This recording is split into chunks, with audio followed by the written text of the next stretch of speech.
Ooh.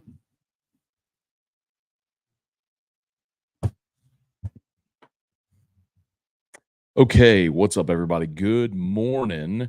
Welcome to a Tuesday edition of Morning Scone, presented by Brock, the Baton Rouge Orthopedic Clinic. If you need an orthopedist, go to Brock, they're the best. And of course, Hudco Roofing, HudcoRoofing.com. Need a roof? Give us a shout, 364-1007, 364-1007. Okay, y'all, the Saints signed defensive end Chase Young. Words on the terms, 1 year, fully guaranteed, $13 million deal. I absolutely love it. The news broke while we were on air for AFR on Monday, and I had already given my thoughts on it before the news broke that he signed because we knew he was visiting. I love it. The Saints were 28th in the NFL in sacks in 2023, so one of the worst teams at pressuring the quarterback in the entire league. You needed to get an edge rusher. A lot of the opinions, mock draft stuff that you'd seen had the Saints interested in an edge rusher at 14. You'd seen a lot of Jared Verse, mocked to the Saints there. Latu from UCLA. You've seen that pretty commonly in a lot of mock drafts. This would, in a sense, clear the deck there. Getting Chase Young means you ain't using the 14th pick on an edge rusher now. That's one thing. Two, I love that it's a 1 year deal. A 1 year deal means you get a fully motivated Chase Young. This is a 1 year prove it deal. Now he's making $13 million, but Chase Young is 24 years old. He'll be 25 here in a couple weeks, but he's 24 years old, almost 25, and he's a guy that is clearly looking to get to his second big contract after his rookie deal. And so he's got to prove he can stay healthy and be productive. But this is a man who was so physically gifted that he was the number 2 overall pick in the draft behind Joe Burrow in the 2020 draft. And there were some who thought he might be the first pick. I mean, he was a Heisman finalist as a defensive player at Ohio State. He's a total physical freak. He just has to stay healthy. Now, he's played 4 years in the NFL, and 2 of those years, he stayed healthy. His rookie year, 7.5 sacks, 10 TFLs. And then last year, split between 2 teams, 7.5 sacks, I believe 9 TFLs, maybe 7 TFLs. Either way, point being, he has been a productive player when he's been healthy. He just basically didn't play for 2 years in between. So you give me a guy at 24, 25 years old who's super motivated, keep him healthy, and at a position of need, yeah, I'm all on board with Chase Young. And remember, like, as much as we love Cam Jordan, and there will be no Cam Jordan slander here, he's one of the all-time great Saints in the history of the organization on a very, very short list. He had 2 sacks last year.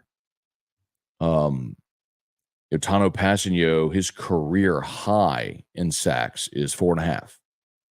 You've got nothing out of Peyton Turner, a former first-round draft pick. And if you look at Carl Granderson, he just had his best season ever where he had 8.5 sacks. Prior to that, for his career, he had a combined 14.5 sacks. So you're talking about a guy in Chase Young that stacked up comparably to the rest of the edge rushers you have. He's physically the most gifted, clearly the highest ceiling, and it also comes with very minimal risk. It's a 1 year deal, guaranteed at $13 million, and you're going to get a motivated player. So, I mean, he was choosing among the Saints, the Panthers, and the Titans. So, 3 teams that missed the playoffs. The Panthers are the worst team in the NFL. Yes, they traded Brian Burns to the Giants, so there's a need for an edge rusher there. But I'm very excited about this. And also, as I mentioned as we started, it very much kind of clears the deck for the Saints at number 14. I've told you all that with the 14th pick, I want the Saints to take an offensive lineman. My pie in the sky scenario is that Fashanu from Penn State falls to the Saints at 14. That would be my dream scenario. But I think the Saints need to go offensive tackle at 14. There's a lot of good ones in this draft. I think a really good player is going to fall to you because of the run on quarterbacks and receivers. So and I think this makes that even more clearer now. So anyway, Saints signed Chase Young. I'm really excited about that. Get your comments in. Let me know how you feel about it. If you're on YouTube, smash that like button, subscribe up to the channel. Facebook, please like the Matt Moscona page, share the post. We appreciate you for being there. Busy day as well. LSU basketball tonight against North Texas in the NIT. The two teams did play earlier this year. LSU squeaked out a win against North Texas in Charleston. A dramatically different LSU team today, though, than that one was. Obviously, you didn't have Jalen Cook then. He emerged and then was suspended. Trey Hannibal's emergence in the last 4 or 6 weeks has been awesome. You're just a fundamentally different team than you were in the fourth game of the season. So, and LSU's at home. Hopefully, it's a great crowd. And then also baseball tonight against North Texas. Against Louisiana Tech. This is a big challenge for the LSU baseball team. Don't sleep on this Tech team. Tech is a very veteran team. It's one of those things where the average age of their starters is like 23, 24 because of portal and COVID and all that sort of stuff. They're a very, very veteran team. So basketball tonight at 6, baseball at 6:30. So busy night out on campus. Okay, let's say some good mornings. Appreciate y'all for being there as always. Trivia Carter, good morning. Vaughn Bluesman, good morning. Cajun Country, morning. Does it concern you at all that the 49ers did not re-sign Chase Young? $13 million is not unreasonable. The Niners know something the entire NFL does not. No, I think it's a fair question too, by the way, Sean. I think it's a fair question. But I also look at the Niners defense, and with the guys they have, Chase Young last year was more of a luxury for them as they were making a run to a Super Bowl, right? They got him for pennies. That deal was, hang on.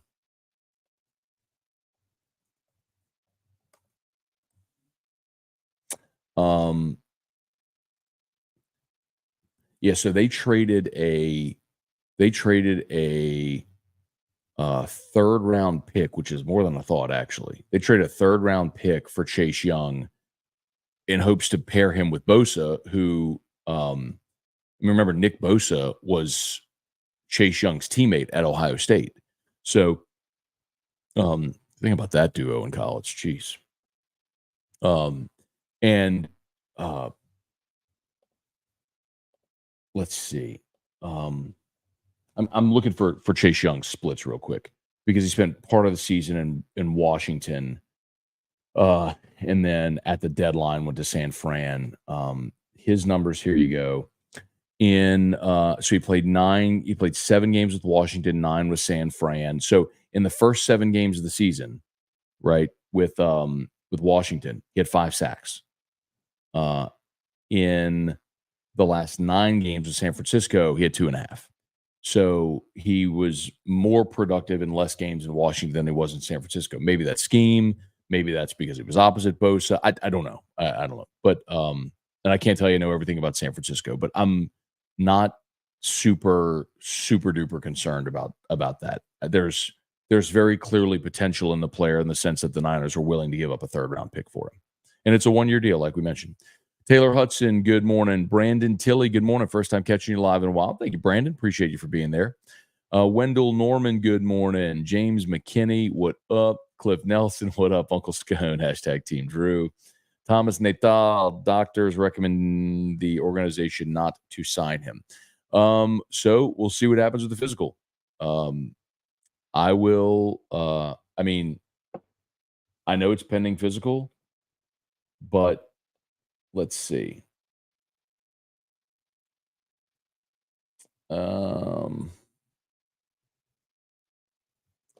I'll put it to you this way, and I understand the physical is a huge part of it. You understand that he's been an injury-prone player. Trying to see exactly. I want to get exactly what's being reported.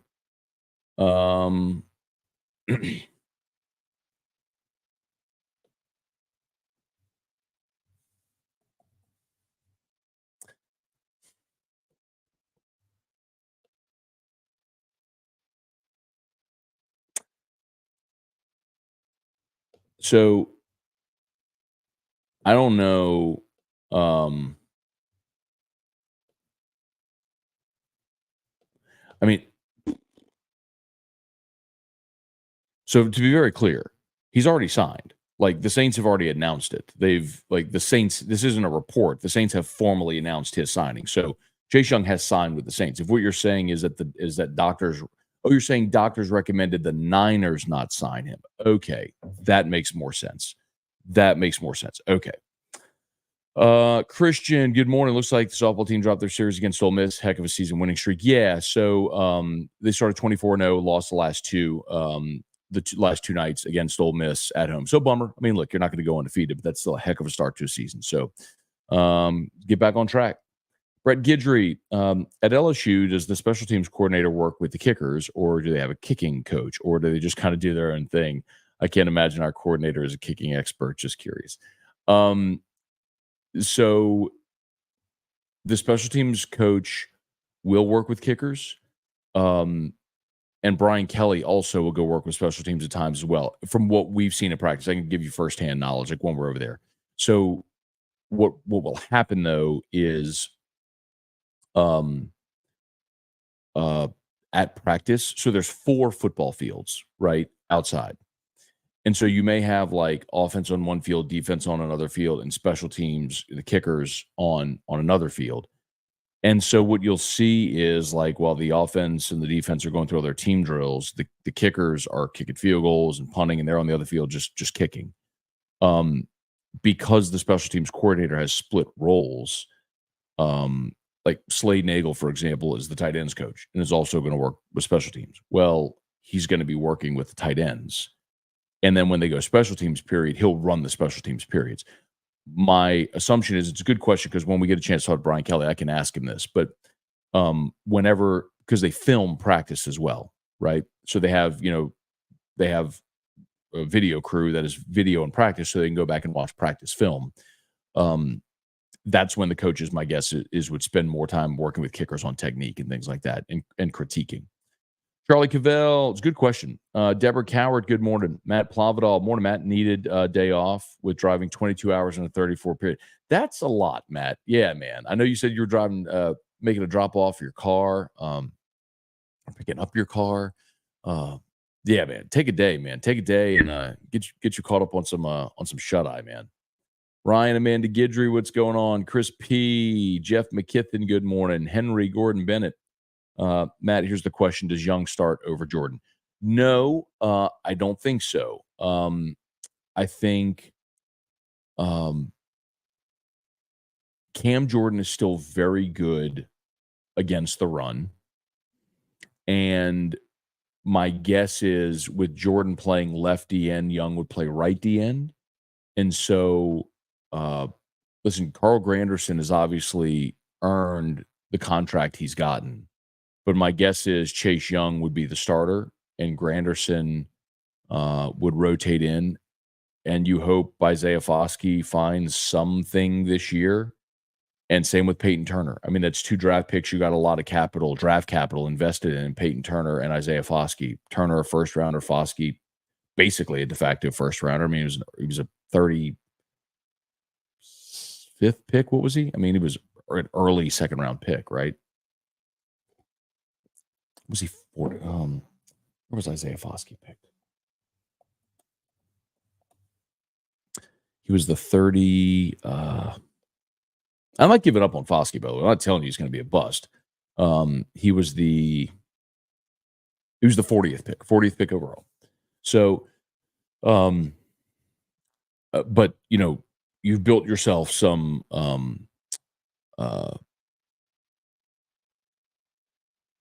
you've built yourself some depth here. Jason Horn, good morning. What kicks are we going with? I've just got some Adidas Noras. I like those. Mostly white to offset with a little navy to offset the navy sweater I got on today. Pat Huseman, morning. Did I see right on DW40's page a farewell to the Bucks? Man, please don't go to the Falcons or the Panthers. Yeah, Devin White is already gone. Devin White signed a free agent. I'll get you the terms of it real quick. Devin White signed a free agent deal. What is that?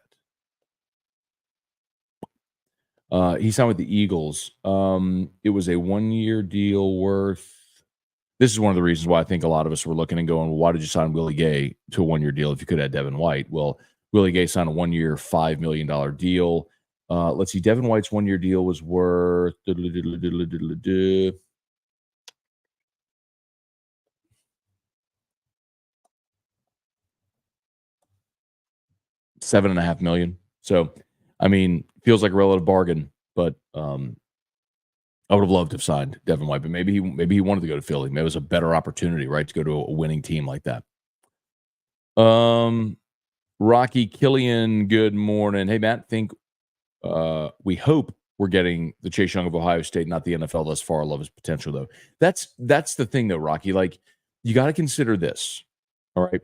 Number one, the most premium positions in the NFL: quarterback, left tackle, edge rusher. The quarterback and the people that affect and protect the quarterback. Okay, so you're not getting a free agent edge rusher that's a double-digit sack guy every year, right? You're not going to be able to afford $100 million edge rusher. Okay, I mean, you could have had one. You drafted one in Trey Hendrickson, and you let him walk out the door because you chose to pay Michael Thomas and Alvin Kamara and Marshawn Lattimore and whatever. So, and you let Trey Hendrickson and Marcus Williams walk out the door. Anyway, so you're not getting one out of free agency. You've drafted an edge rusher the past couple of years with Peyton Turner and Isaiah Foskey and got nothing out of them. So do you go draft another rookie and hope it hits or run the risk of missing again? Or do you get a high ceiling, low risk player on a prove it deal like Chase Young? You have to consider your options, right? What were your options here? And I think the options, like this is clearly the best option. What other defensive end let's look at free agent defensive ends that you would have been able to maybe sign. Like Jonathan Grenard signed a $76 million deal. Leonard Williams signed a $64 million deal. Eric Armstead, $51 million. Dorrance Armstrong, $33 million. Ashawn Robinson, $22.5. Some of those are like 3-4 DNs. I guess the point being, like, you got a player that I understand has been injury prone and hasn't lived up to the billing of being the number 2 overall pick, but there was a reason he was the number 2 overall pick, because physically he has that ability. And when he's been healthy, he's been a productive player. And to be honest, the 2 years he was healthy, he was a more productive player than anybody you had on your roster last year. It wasn't what with Carl Granderson. Granderson had 8.5 sacks last year. Chase Young last year at 7.5. So, you get a guy at 24, almost 25 in his physical prime, on a prove it deal. Yes. Like, I don't know that you have a better option. That's kind of the point. Jeff Hawk, what up, my dude? Jason Mobile, good morning. Jamunison, morning, Matt. Do we really think the Saints keep Granderson, Jordan Turner, and Young without a draft pick? That's a solid group by itself, right? Well, they're all under contract. So, yeah, I mean, I think, and remember, you got Isaiah Foskey as well. So, I don't think you're cutting Isaiah Foskey, who you drafted a year ago. And it would be tough, I think, to stash a young player like that on the practice squad. But that's a decision they'll all have to make as they get closer to the season. How many defensive ends are you going to keep? But Tano Passanio might be the odd man out there. Or maybe they cut Peyton Turner. As much of a blow as that would be, considering you used a first-round pick on that guy, you've gotten zero out of him. Bubba Smith, good morning. David Tolson, well, I hope the basketball Tigers win their first game against North Texas. Looking forward to next year with new recruits. Drew Breeze Lover 9, good morning. Brian Penton, good morning from Monroe. James Avery, good morning. Let's see. Steve Menard, what's good? Y'all do me a favor, please smash that like button if you're on YouTube. Got some new people who just jumped aboard, I see there. So thanks for being there. If you're on YouTube, smash the like button, subscribe up to the channel. If you're watching on Facebook, like the Matt Moscona page, share the post. And as we always say, if you're there on LinkedIn as well, welcome. Good to have our LinkedIn fam. Just repost this if you would and connect. That'd be great. Leon Williams, what's up, Scone? Good morning. If Chase is healthy, we got a chance to put pressure on the quarterback. Talent is there. And it's so interesting because, 2 seasons ago, Leon, the Saints were third in the NFL, third or fourth in the NFL in sacks. So it was a steep decline from 2022 to 2023 as far as your ability to rush the passer. And a big part of that, obviously, was Cam Jordan's production went basically to zero. I mean, he had 2 sacks last year. It was non-existent. So I'm optimistic. I mean, I think that's as good a deal for as good a player as you could have hoped to have gotten. Gary Petrie, good morning. Timothy Fontenot, Christian Geiger, what's going on? Good morning. I like how Christian doubled up there. He went Facebook, YouTube. Thank you, Christian. Got double the like there. Dominique Cottrell, good morning. Paul Dykes, what up? Von Bluesman, any update on Trey Holly? Nope. It's at this point, it's a legal thing, right? It's just letting the legal system play out. So, he'll have his day in court, and whenever that is rectified, then we'll kind of have the update. Keeping It Real, Who Dat Sports Podcast. Well, you got a shout out for your pod. Good morning, Matt. With signing Chase Young, do you feel this changes the Saints draft strategy at 14? So that's kind of where I started the show, is that I think it definitely clears the deck. Where you'd seen a lot of mock drafts have guys like Jared Verse or Latu from UCLA. My preference is not a skill guy. My preference is I want one of the offensive tackles, because I think offensive tackle and receiver are 2 positions that are very deep in this draft, where when the Saints pick at 14, there's going to be great value, because you just have to think of it this way. There's only 13 picks that are going to happen before the Saints pick.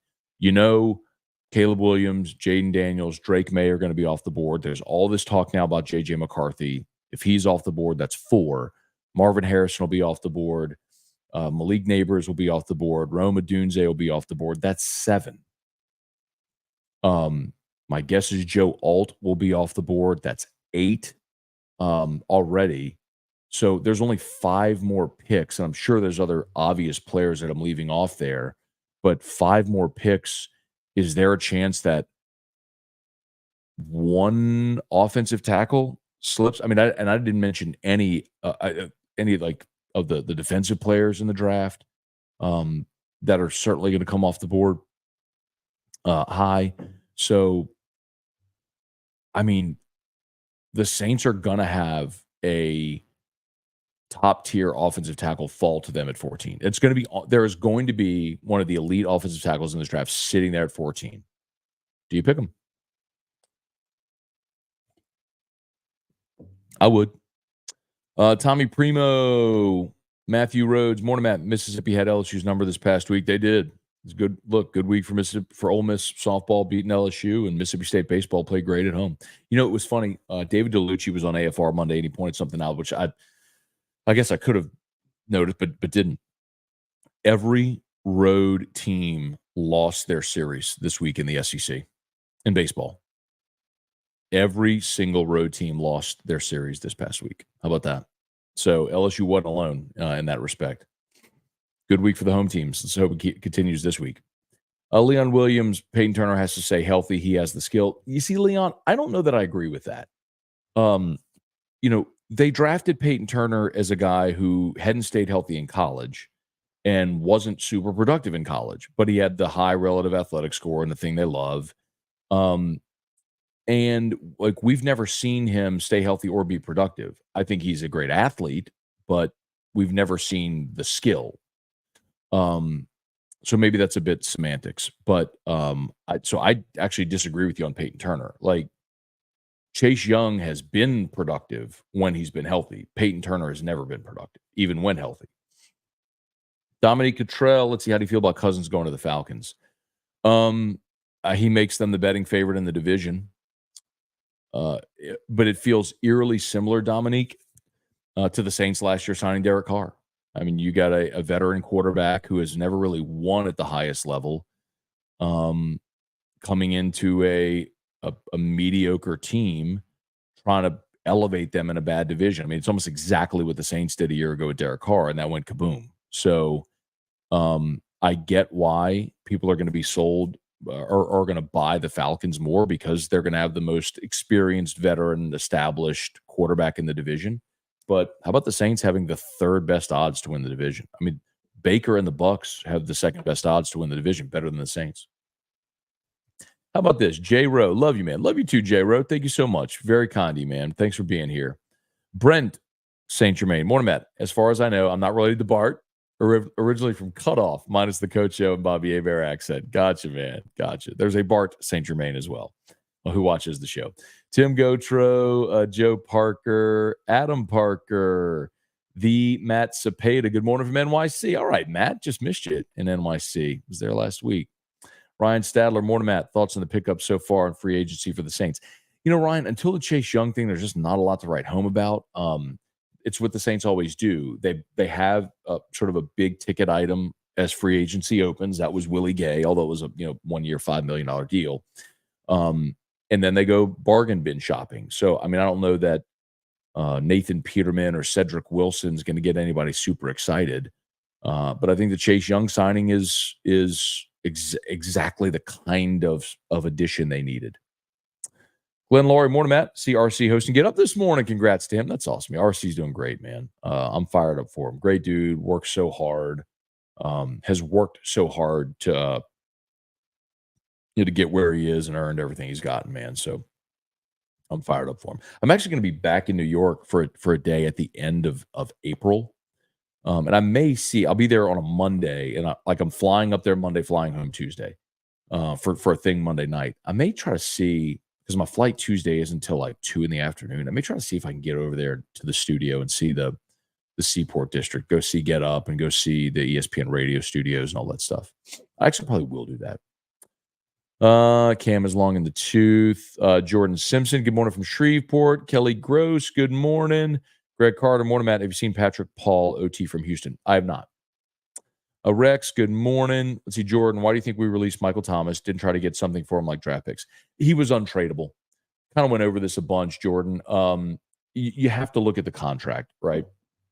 If you're going to trade a player like Michael Thomas, and it was even tougher last year, but if you're going to trade a player like Michael Thomas, remember, not only are you trading the player, but you're trading the contract as well. So if someone had taken on Michael Thomas, they would have had he carried a $12.4 million cap hit with him this year. And a $20.3 million dead cap number. So it would have cost the Saints, if they had traded Michael Thomas, $20.3 million in dead money against the cap. Now, it may have worked differently with a restructure. I'm not looking at that right now. But basically, it would have cost the Saints so much against the cap. And then another team would have had to give the Saints an asset to take an injury-prone player who's been a bad locker room guy. And look, nobody signed Michael Thomas yet. And would have had to take on that contract as well. So you got to remember, when you're talking about a trade, it's not just trading the player. It's also trading the player's contract. That's the biggest issue the Saints have with all of these restructures. People say, well, that player's not doing it, we'll trade him. Put the shoe on the other foot. If you were a fan of another team, would you want to give up an asset for Michael Thomas to take on an aging, injury-prone player who's been a bad locker room guy who's got a bad contract? I wouldn't. Okay. It's 8:01. I'm already late. I got to go. Thanks so much for watching. As always, shout out to Brock, the Vatners Orthopedic Clinic, and Hudco Roofing. You need an orthopedist, go to Brock. You need a roof, give a shout out to Hudco. Have a great day. We'll see you. Peace.